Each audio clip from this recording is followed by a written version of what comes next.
Place a plastic bag over the toilet seat and use a public restroom without worries.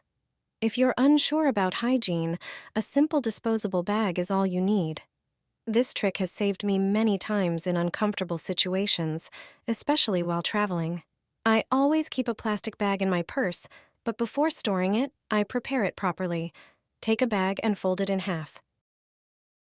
Using scissors, cut a semicircle, leaving the sides intact so it fits securely over the seat. This creates an opening, making it perfect for restroom use. I roll it up and keep it in my bag, ready for whenever I need it. If I have to use a poorly maintained public toilet, I simply unfold the bag and place it over the seat.